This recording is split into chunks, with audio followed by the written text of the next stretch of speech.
Welcome to His, Hers, and Ours, Hers Edition. Have you ever felt like the world could be a better place, but you're unsure where to start? You're not alone. I believe that even one person can make a difference. This podcast is about awakening and empowering ourselves to build a stronger future for our communities. I know what it's like to juggle a lot. As a single mom, I work multiple jobs to make ends meet. As a wife and mother, I went to college and got my bachelor's degree in information technology. But those challenges taught me invaluable lessons about resilience and resourcefulness. On His, Hers, and Ours, Hers edition, we'll be tackling real world issues, exploring solutions, and sharing inspiring stories, all focused on relationships, careers, parenting, and the things that matter most in our lives. Let's get started.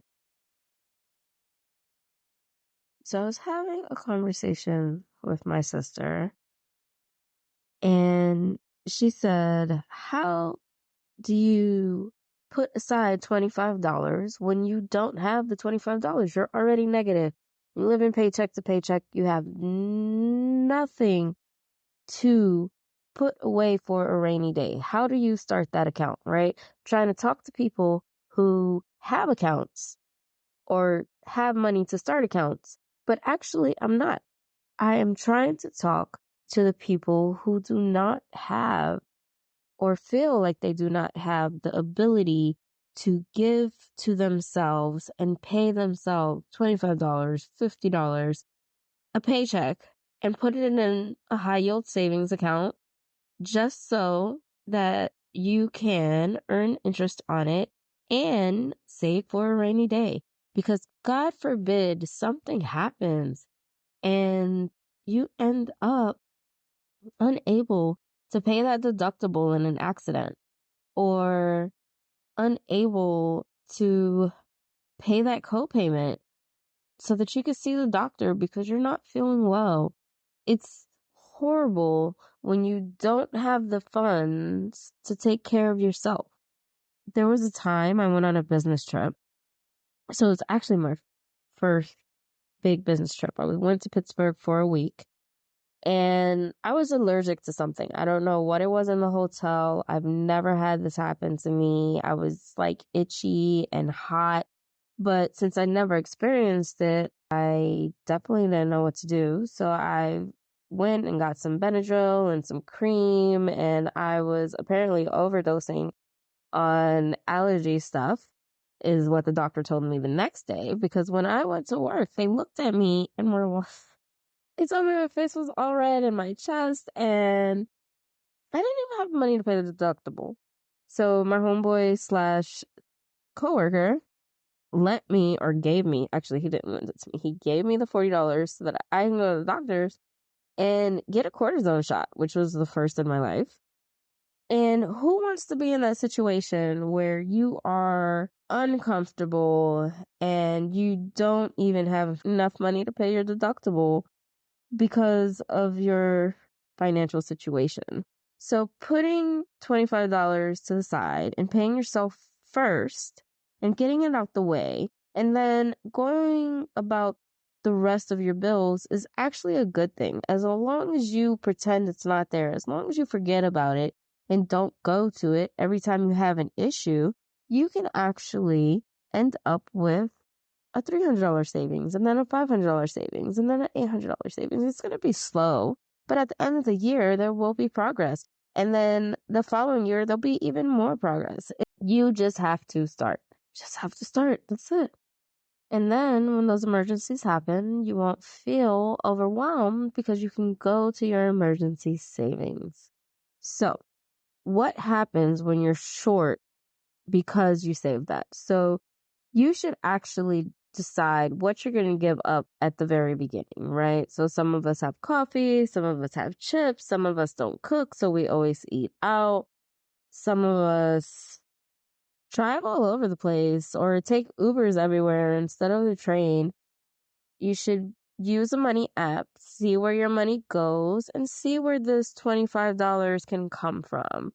And then this $50. You can eliminate things that make our life more convenient or enjoyable by a fraction and put it aside for something that's more important. Or even better, go out and get another job.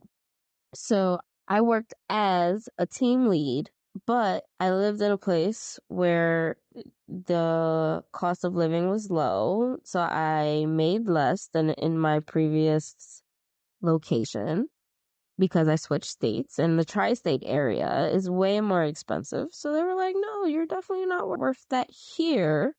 This is what we'll give you. And I took it because they was working my boy to death. Like, he was just working 16-hour shifts. He was trying to call me and ask me things that were basic. I didn't understand how there's a whole team of people and he is doing their job.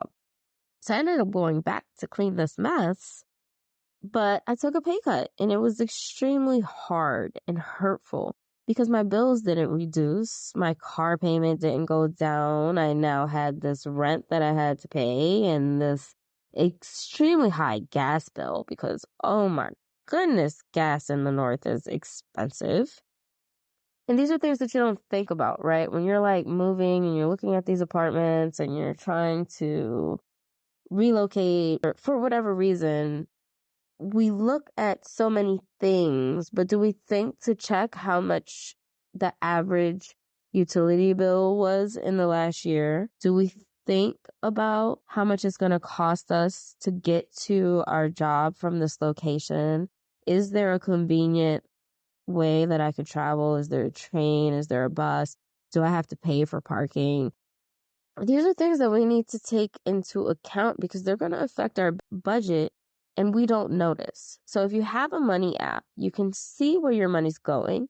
You can see the things you can cut out, and you can possibly park on the street or go to a different location or there's alternatives and things that you can do so that you don't repeatedly waste money on things that we don't need to waste, subscriptions that we don't use. And that should be the money that goes into your bank account. That should be the money that is going to help you in an emergency. And eventually, if you don't have an emergency, you'll be surprised how much you can have in there. And then we can talk about investing. So I just want you to understand that even though it feels impossible, it's not. It is a choice to treat ourselves badly and not give ourselves everything that we want just because we desire it, and focus more on our needs, right? Like, what do we need? We need to eat healthy or healthy-ish. We need to have clothes that are presentable and fit and clean. We need to have functional and presentable shoes.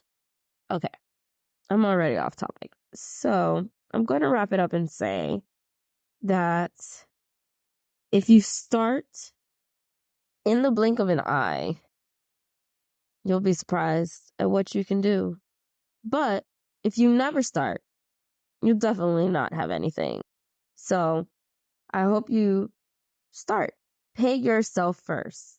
Give yourself that $25. And then once your budget doesn't even notice that you're paying yourself that $25 and it feels comfortable, give yourself another $25. Who knows? Let's see where we can build to. I have faith in you. Thank you for joining me on His, Hers, and Ours. Please join us again next time. And leave a comment. What are you going to cut out so that you can save that $25? Stay blessed.